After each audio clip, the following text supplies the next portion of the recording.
꽤 긴 시간이 흐른 듯합니다. 그래서 오랜만에 온 듯한 기분도 들고 그렇습니다.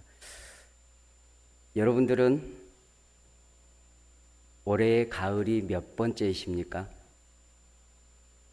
예, 많을수록 사연이 많으시겠죠?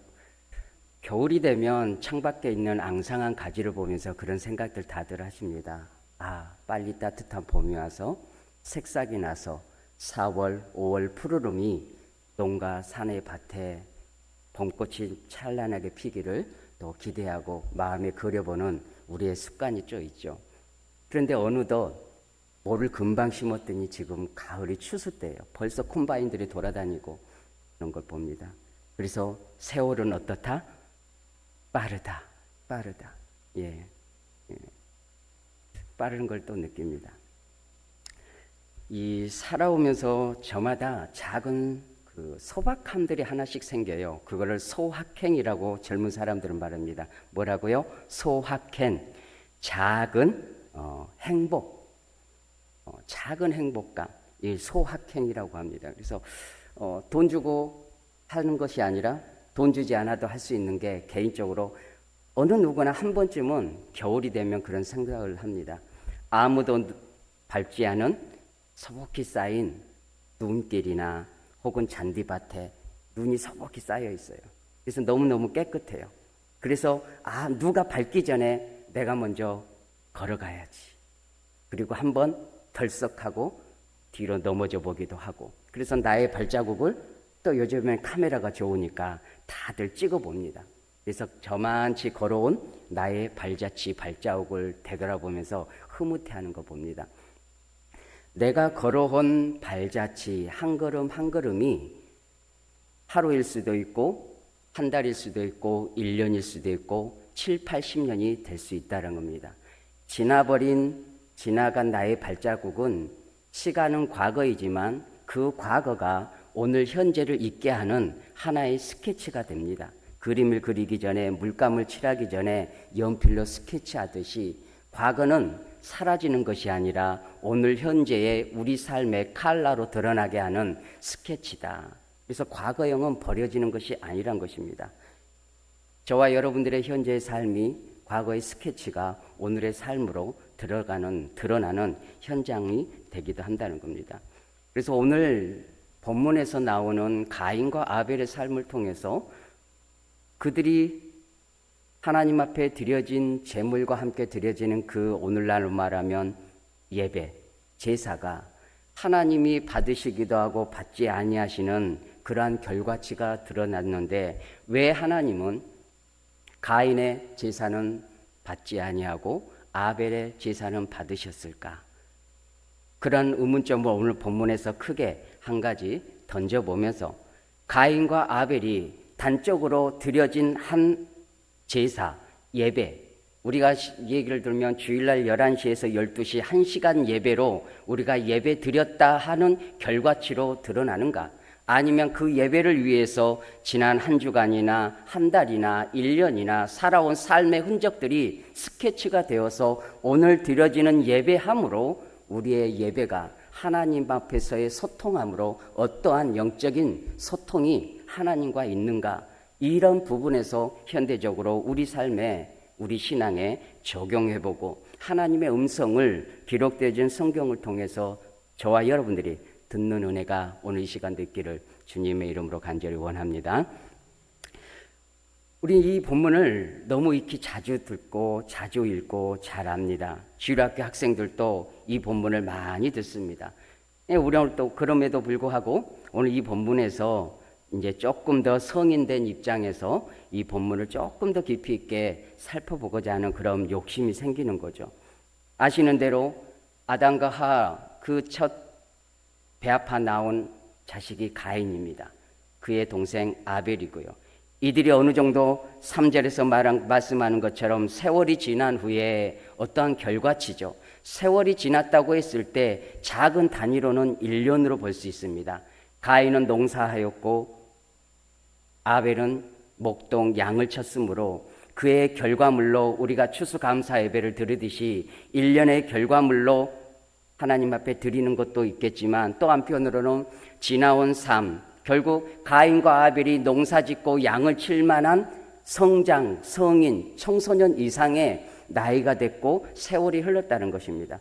그들의 살아온 걸음걸이 발자취가 총체적으로 어떠한 한 시점에 하나님께서 원하시는 그들이 드렸던 그 예배를 하나님이 받으시는 것과 받지 아니하는 것. 그러므로 이 3절에서 세월이 지난 후에 가인의 최소한 1년과 혹은 살아온 모든 삶을 다 통해서 이 세월이라고 생각해 볼 수가 있습니다. 그래서 세월이 흐른 후에 그들이 동일하게 같은 시에 하나님 앞에 각자의 소산물로 하나님 앞에 제사를 드렸다는 겁니다. 가인은 농사하여서 땅의 것으로 하나님께 드렸고 아벨은 목동이라 양의 첫 새끼와 기름진 것으로 하나님 앞에 드렸습니다. 그런데 동일하게 드렸는데 문제는 말씀드렸다시피 왜 하나님께서는 가인의 제사는 받지 않고 아벨의 제사는 받으셨을까? 눈으로 보면 같은 것 같은데 물론 재물의 차이는 있습니다. 그런데 이 재물에 대해서 해석이 분분한데 그냥 넘어가고 싶지만 넘어가지 않으면 알맹이가 없는 것 같아서 저도 어쩔 수 없이 이걸 짚고 넘어가야 되죠. 그래서 저는 어느 한쪽으로 쏠리지는 않고 이 본문을 해석하는 주석가나 신학자들이 얘기하는 것들을 우리는 또 읽고 거기에 따라서 개혁적인 입장에서 해석을 하고 따르는 편이죠. 하나를 먼저 말씀을 드리면 드리는 재물을 하나님이 분별했다, 구별했다 이런 관점에서 가인은 왜 잘못됐는가? 땅의 소산으로 곡식으로 하나님 앞에 제사를 드렸기 때문에 받지 않았다. 그리고 아벨은 양으로 희생 제사를 잇듯이 하나님 앞에 피 흘림이 있는 희생이 있는 제사를 드렸기 때문에 받으셨다. 이런 논쟁이 좀 가장 큽니다. 저는 어느 한쪽을 택하고 싶지는 않고 둘 다 가능하다고 봅니다. 중요한 핵심은 나중에 또 나오니까 어떤 핵심적인 것은 나중에 보겠습니다. 그러나 하나 여기서 우리가 또 호기심이 있기 때문에 질문을 하나 해보겠습니다. 가인이 동생 아벨을 쳐 죽였어요. 최초의 살인자가 되고 희생자가 됐습니다. 그러면 아벨보다 먼저 희생한 이가 있어요. 뭘까요? 아벨보다 먼저 희생의 제물이 된 생명이 있어요. 누굴까요? 예? 안 들렸으니까 정답으로 해드리겠습니다. 못 들었으면 정답입니다. 아담과 하와가 범죄하고 나서 그들의 스스로 그 이전에는 에덴 동산에서 여호와 하나님께서 함께 아담아 아담아 이 아름다운 목소리를 들으면서 하나님과 동행하더니 모든 실과를 부족함이 없이 땀 흘려 수고함 없이 부끄러움 없이 사랑을 나누고 기뻐했던 그들이 범죄한 이후에 에덴에서 쫓겨나는 그 시점에 하나님께서 여호와께서 그들 스스로가 이제는 부끄러움을 아는 거죠. 그래서 여호와 하나님의 낯을 피하여 숨어버리잖아요. 그리고 나뭇잎으로 자기의 가릴 것을 가립니다. 그래서 여호와께서 가죽옷을 입으셨다 이렇게 표현하죠. 그 표현이 3장 21절에 이렇게 기록하죠. 여호와 하나님이 아담과 그의 아내를 위하여 가죽옷을 지어 입히시니라. 가죽옷이죠. 이 가죽옷은 부석사적으로 하면 어린 양일 가능성이 많죠. 결국 아담과 하와를 그리스도 예수 안에서 구원하시는 하나님의 복음이 사랑이 이 아담과 하에게부터 있었다. 가죽옷이란 누군가가 희생됐잖아요. 그게 사람은 아닐지언정 어린 양 대신 그 예표 대신 상징적인 그 짐승이 희생을 통해서 아담과 하의 부끄러움과 죄성을 가리었다라는 뜻입니다. 그래서 아벨이 죽기 전에 최초의 희생자는 누구라고요? 따라해 보십니다. 예수 그리스도. 물론 예수 그리스도는 2000년 전에 오셔서 십자가에 죽으셨지만 이 창세기 3장 21절의 가죽옷은 예수 그리스도를 예표하고 상징합니다. 그러므로 구약에서 율법만 있는 것이 아니라 복음이 최초의 에덴에서부터 예수 그리스도의 복음이 있었다는 것입니다. 이런 관점에서 보면 하나님이 에덴에서부터 어린 양을 통해서 피 흘림이 있는 희생의 제사를 제사함의 원리를 이루신 것이죠. 그런 관점에서 보면 어린 양 새끼를 잡아서 기름진 것으로 살찌고 좋은 것으로 드린 이 아벨의 제사를 받으실 만하다. 그 예배를, 그 제물을 더 기뻐하실 만하다. 그러한 구속사적 관점, 어린 양 대신 예수 그리스도의 관점에서 보면 그 또한 합당하고 좋다고 봅니다. 그런데 또 한편으로는 본문 전체를 이해하다 보면 또 어떤 관점이 나오냐면 희생제사법은 출애굽기 19장부터 모세가 시내산에서 십계명을 받은 이후로부터 제사법이 제정됩니다. 다시 말씀드려서 가인과 아벨에게 너희들은 제사를 지낼 때 이러한 제사법으로 제사를 드려야 한다라는 명시가 되지 않아요. 6월절 출애굽하면서 6월절 어린 양을 잡은 것이 가장 대표적으로 보입니다. 그리고 문서적으로 작성된 것은 모세오경 출애굽기 19장에서부터 나오는 거죠. 그리고 소제, 곡식의 것으로는 왜 하나님이 안 받으실까? 그러나 제사법으로 보면 분명하게 레위기에 보면 소제, 곡식을 빻아서 가루로 기름진 것과 향유를 발라서 하나님 앞에 태워드리는 화제로 드려진다는 겁니다. 이 또한 이런 관점에서 보면 곡식을 통해서도 하나님 앞에 제사할 수 있는 제사법을 하나님께서는 받으셨다. 그러므로 곡식을 드렸던 어린 양을 드렸던 하나님은 기뻐하신다는 것입니다. 하나님께서 최초의 땅을 일군 아담에게 목동을 시키지 않고 땅을 가꾸는 자로 일을 직업을 주셨어요. 문화명령이죠. 최초로 농사 짓는 이가 아담이었다는 겁니다.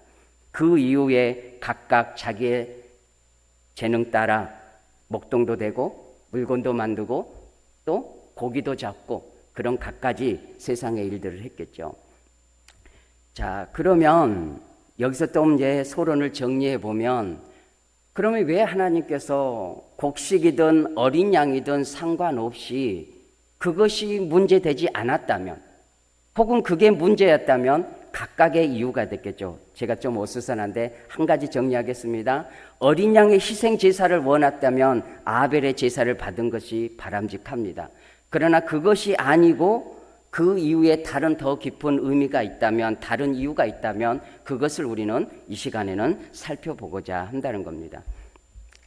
3절에서 이렇게 기록한 걸 다시 봅니다. 세월이 지난 후에 가인은 땅의 소산으로 제물을 삼아 여호와께 드렸고 아벨은 자기도 양의 첫 새끼와 기름진 것으로 드렸더니 여호와께서 아벨과 그의 제물은 받으셨으나 가인과 그의 제물은 받지 아니하셨다. 이 본문에서 주석가들은 제물 드리는, 예물 드리는 그 자체, 우리가 말하면 헌금이죠.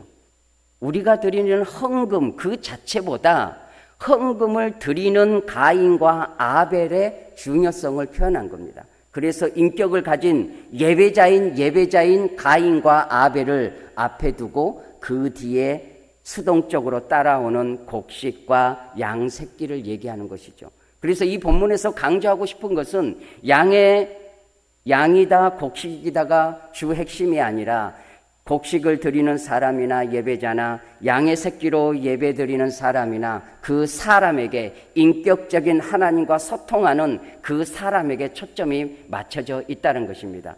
그러므로 여기서 한 가지 정리하자면 오늘도 우리는 예배를 드립니다.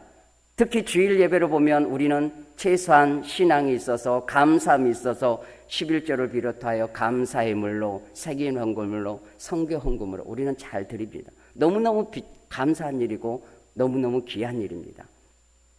그런데 여기서 조금 더 엄밀히 보면 우리는 이런 게 있어요. 이해하기 쉽기 위해서 우리는 인격이 있어요. 그리고 속이 있고 감정이 있고 눈치가 있어요. 그런데 밥을 한 끼 먹자고 해요. 밥을 먹는데 저 사람 속이 보이는 거예요. 저 밥을 먹으면 나는 등치 먹을 내게 사기칠 놈인데 만약에 그런 거죠. 저 사람 밥 먹으면 내가 뭔가 엮일 것 같는데 저 사람에게 선물 받으면 분명히 내가 매스컴 탈 것 같은데, 그러면 그 나에게 밥을 먹자, 나에게 선물을 주는 자, 그 선물과 그 밥이 핵심이겠습니까? 그 밥과 선물을 이야기하는 사람이겠습니까? 무엇이 우선이죠? 사람이 우선이죠. 사람이 우선입니다. 우리가 아무리 자존심이 없고 배고파도 기분 나쁘면 밥 안 먹어요. 공짜로 줘도 안 먹어요. 안 먹어. 내가 굶고 만다. 우리는 그런 게 있잖아요. 합당하지 않는 것은 내가 굶으면 굶은지언정 안 먹는답니다. 부족한 우리 인생도 그러하거늘 하나님께서 무엇이 부족하고 무엇이 배가 고파서 양의 새끼가 없어서 혹은 곡식이 없어서 그 예물을 탐내고 기다리시겠습니까?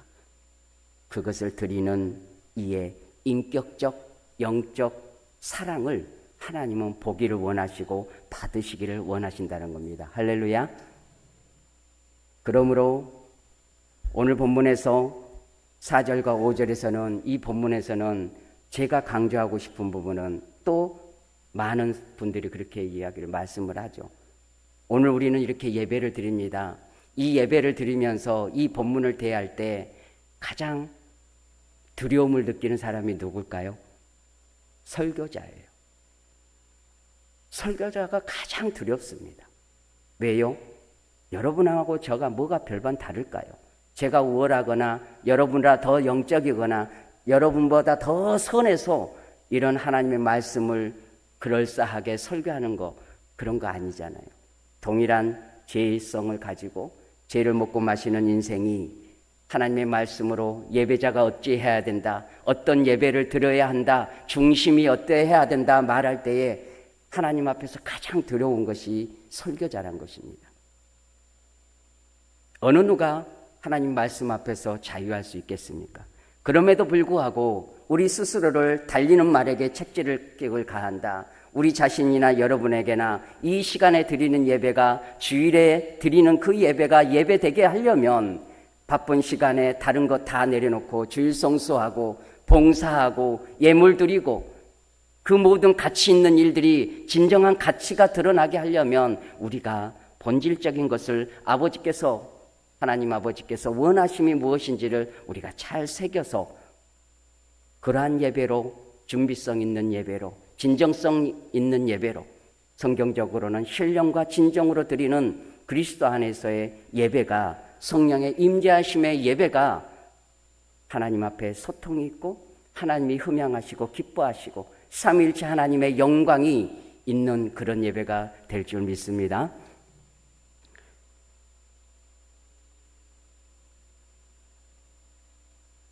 히브리서 11장 4절에서 믿음의 사람들을 말씀할 때에 이 본문을 해석했어요. 믿음으로 아벨은 가인보다 더 나은 제사를 하나님께 드림으로 의로운 자라 하시는 증거를 얻었으니 하나님이 그 예물에 대하여 증언하심이라. 그가 죽었으나 그 믿음으로써 지금도 말하느니라. 여기서 말씀하는 그 믿음에 대한 해석은 또 별개로 하겠습니다. 중요한 것은 아벨이 드린 그 예배가, 그 제사가 하나님 앞에 드림이 되어졌다. 그러나 가인의 예배는 하나님께서 받지 않으셨다라는 겁니다. 오늘도 우리는 동일하게 시공간 안에서, 같은 시공간 안에서 예배 드림의 현장에 있습니다. 저도 예배자고 여러분도 예배자입니다. 그러나 우리는 모르지만 하나님께서, 성령께서 살피시는 그 살피심이 있다라는 것을 우리는 아시지만 다시 한번 마음에 새기시는 여러분 되기를 간절히 원합니다. 그러므로 예배는, 저와 같이 고백해 봅니다. 예배는 준비가 먼저이다. 당연하지요. 그래야 예배입니다.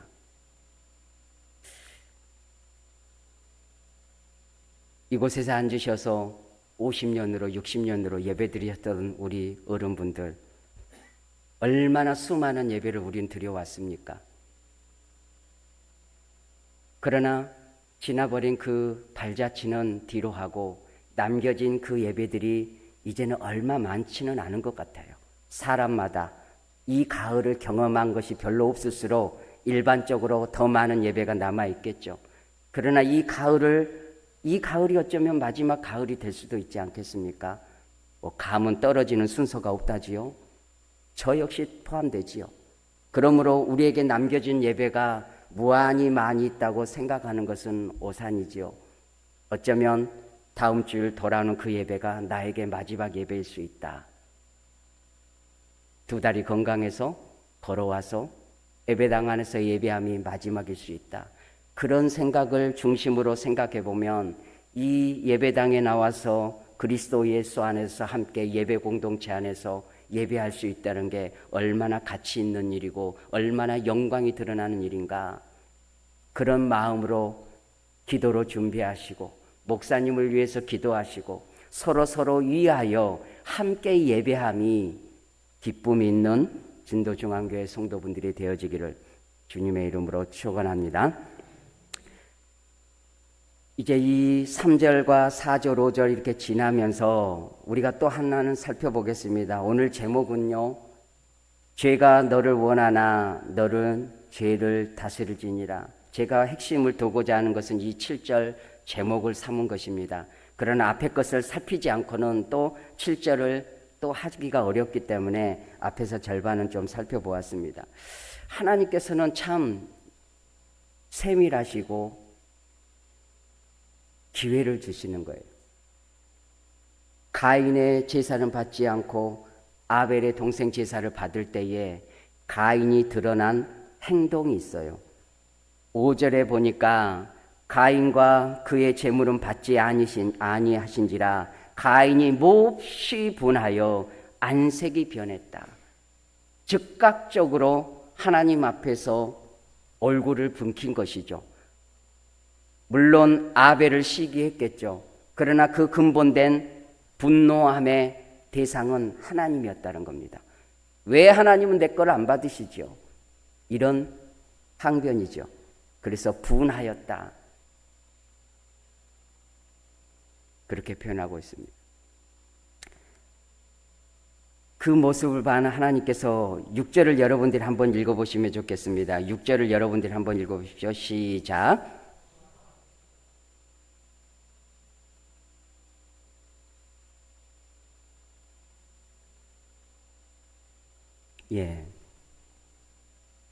하나님이 가인의 안색을 밟히시고 그의 그 분노함을 되물으심죠. 내가 분하여함은 어찌미 됨이며 안색이 변함은 어찌 됨이냐. 이 6절은 따라해 보십니다. 기회. 무슨 기회일까요? 가인에게는 기회였습니다. 무슨 기회예요? 회개할 수 있는 기회. 하나님 앞에서 나의 예배를, 나의 제물을 받지 않는 그 하나님을 바라보면서 동생을 시기하고 하나님 앞에 불낼 것이 아니라 우리는 이런 질문을 바꿔서 생각해 봐야 되죠. 왜 내 예배는 안 됐을까? 그것에 대해서 하나님은 기회를 주신 거죠.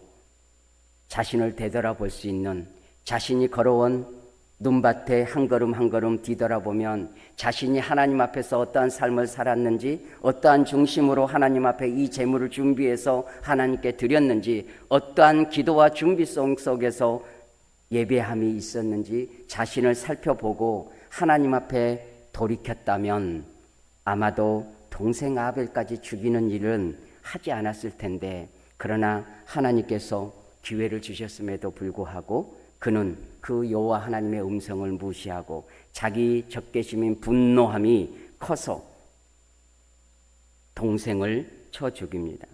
여기서 또 하나는 적용해 봅니다. 가인에게만 기회를 주셨을까요? 따라해 저와 같이 고백해 봅니다. 나에게도 기회를 주시는 하나님, 가슴에 와 닿습니까? 가슴에 와 닿아야 됩니다. 여러분에게 여러분의 삶에서 여러분을 살펴보셔야 이 예배 시간이 의미가 있지 않겠습니까? 저도 그렇게 새겨보려고 합니다. 하나님은 우리 삶에 우리가 부족할 때 분명 우리가 예수 그리스도 안에서 구원받은 성도라면 예수 그리스도를 나의 주 나의 하나님으로 예배하고 섬기고 하나님의 나라를 소망하는 이라면, 성령이 우리 안에 내주하고 계시다면 하나님께서는 그의 자녀인 거로 어떤 형태로든 하나님께서 우리에게 기회를 주십니다. 그 음성을 듣고 예수 그리스도 안에서 돌이킬 수 있는 기회를 주신다는 겁니다.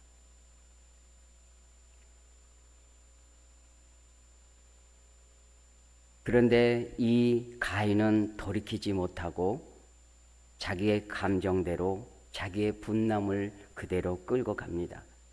그것이 어떻게 됩니까? 7절에 보니까 네가 선을 행하면 어찌 낯을 들지 못하겠느냐. 이 말씀은 평상시 가인이 걸어왔던 삶의 흔적을 하나님께서 해석해 주는 것입니다. 하나님이 보실 때에 선을 행하지 않은 삶에 대해서 정확하게 꼬집은 말씀이죠. 내가 선을 행하면 어찌 낯을 들지 못하겠느냐. 선을 행하지 아니하면 죄가 문에 엎드려 있느니라. 광야에서 아프리카 초목에서 사자가 치타가 초목을 뜯는 초식 동물들을 잡아먹기 위해서 웅크리고 수풀에 가만히 누워있다가 연약하고 달리지 못하는 새끼를 볼 때 순식간에 달려가서 한 입에 목덜미를 물지 않습니까? 그 표현이죠. 죄가 문에 엎드려 있느니라. 문만 열고 나오면 우는 사자와 같이 너를 잡아먹을 것이다. 죄의 본성이 우리 안에 그렇게 우는 사자와 같이 굶주린 하이에나 혹은 굶주린 사자와 같이 우리를 삼키려고 입 벌리고 기다리고 있다는 겁니다. 얼마나 이 말씀이 이렇게 문학적으로도 멋지게 표현되었을까요? 죄가 문에 엎드려 있느니라. 죄의 본성이란 거머리와 같습니다. 논에서 저도 모도 해봤고 모쟁이도 해봤고 옛날에는 다 밥을 이렇게 빨간 다라에다 해가지고 하나의 가정의 행사였잖아요. 논에서 모를 하고 심부름하고 모쟁이 하다 보면 잠깐은 물에 담그고 나왔더니 장단지를 보면 시커먼 거머리다가 두세 마리는 붙어 있죠. 그래서 톡 떼면 피가 톡 같이 흘러내려요. 죄성이란 나도 모르는 것 같고 그러나 알지만 떼면 피가 나고 흔적이 남는 것이고, 죄는 우리를 그렇게 옥죄온다는 겁니다. 죄가 무엇이냐? 가장 쉽게 표현하면 이 성경에 보면 주석가를 보면 관역에서 벗어났다라는 겁니다. 이 관역은 하나님의 절대적 기준이죠. 우리나라 양궁을 잘 아듯이 하나님이 정해진 그 절대적 기준, 선하신 하나님, 사랑의 하나님께서 우리에게 말씀으로 기준을 주셨어요. 믿지 않는 사람들은 그냥 두더라도 그리스도 예수 안에 있는 우리에게 하나님의 선하신 뜻들을 우리는 전하고 듣고 읽고 또 지키어 행하는 것처럼 하나님의 선하신 뜻이 우리에게 명확하게 있습니다. 그러나 그 말씀에서 벗어나면 죄라고 합니다. 중요한 것은 우리가 어찌 하나님의 뜻을 모릅니까? 어찌 하나님의 뜻을 행하는 것을 아름다운 것인지를 우리가 모르는 거 아닙니다. 여기에 우리의 현재적인 갈망이 있고 갈등이 있고 고민이 있고 번뇌가 있고 아픔이 있고 하나님 앞에 부끄러움이 있고 회개가 있다는 것이죠. 우리의 죄성은 가인처럼 그래요. 우리가 감정이 상하고 분노심이 적개심이 있으면 하나님의 뜻보다는 내 원수 갚음이 우선시 됩니다. 그것이 우리예요. 그게 우리라는 것이죠.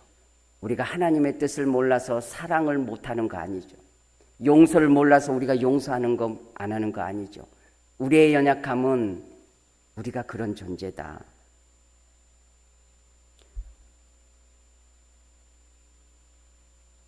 죄가 문에 엎드려 있느니라. 죄가 너를 원하나 너는 죄를 다스릴지니라. 저는 이렇게 고백해 보고 싶습니다. 우리 안에 있는 죄성을 날마다 경험하게 됩니다. 그것이 우리의 실존이고 현재적 삶입니다.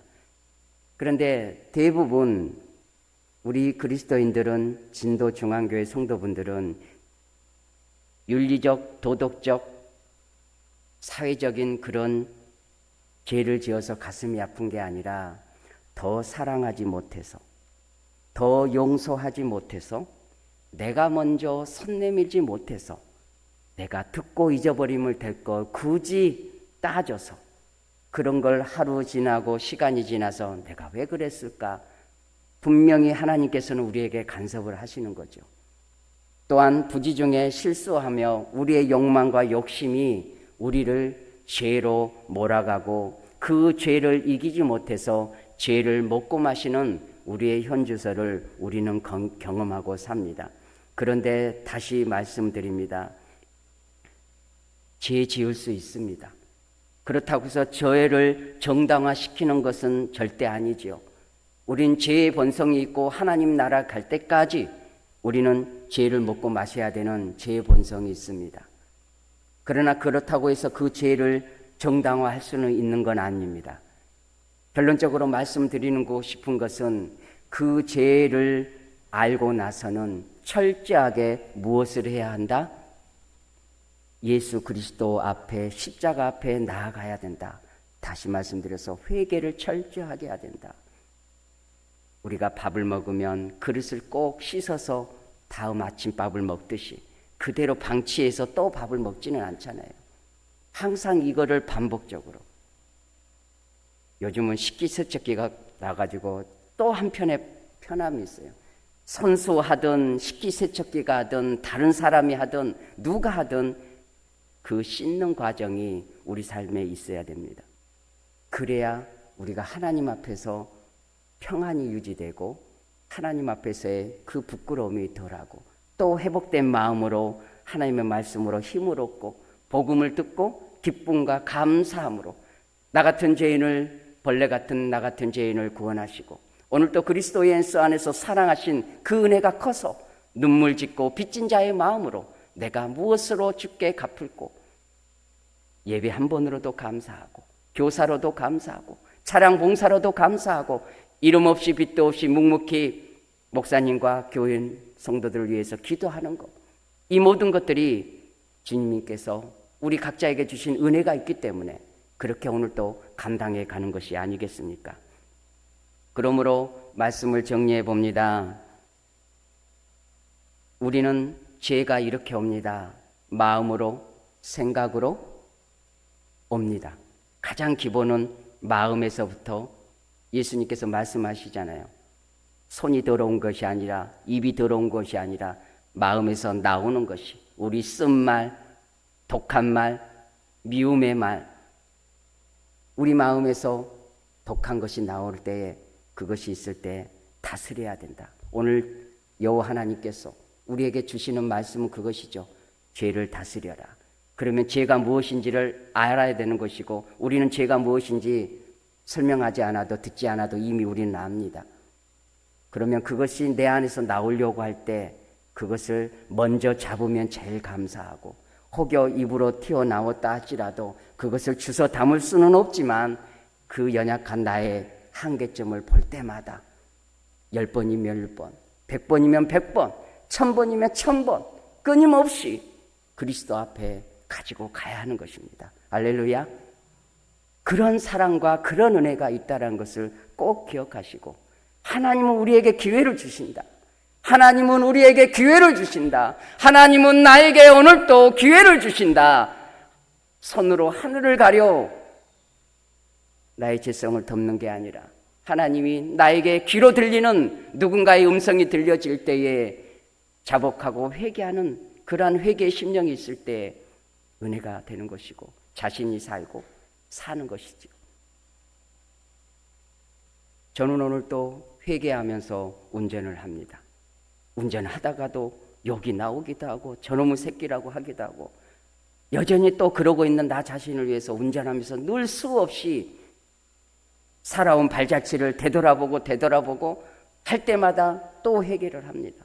물론 하나님께서는 기억조차 하시지 않지만 그리스도 안에서 영원토록 기억하지 않는 도말하시는 나의 죄를 그럼에도 여호와 하나님을 경외함으로 그 하나님 앞에 감사함으로 나의 지난날에 허물된 것들을 회개하고 인격적으로 나와 영적으로 소통하고 예배를 받으시고 나의 예물과 나의 헌신과 시간을 받으시는 그 하나님 앞에 온전한 막힘이 없이 하나님이 인정하시는 그 인정함이 되려면 회개가 필수라는 것이죠. 여러분들이 교사를 하건 찬양대를 하건 교회 청소를 하건 악기를 만지건 혹은 기도를 하건 우리 모두는 예배자입니다. 이 예배자는 하나님과 막힘을 항상 깨끗이 청소를 해야 된다는 것입니다.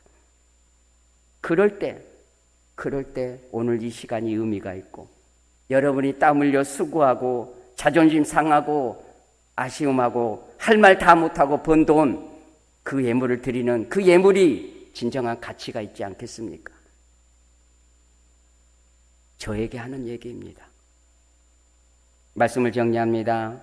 오늘 또 저에게 여러분들에게 오늘 기록되어진 말씀을 통해서 이미 들으셨던 그 말씀이 마음에 새겨져서 하나님 앞에 소통이 있고 인격적인 하나님이시다. 눈 가리고 아웅할 수 없는 분이다. 다윗은 철저하게 내려놓잖아요. 그러나 다른 이들은 이 하나님 앞에 기회가 있을 때 회개의 기회로 삼지 못하잖아요. 이스라엘의 초대 왕이 누구죠? 이스라엘의 초대 왕 사울 왕이죠.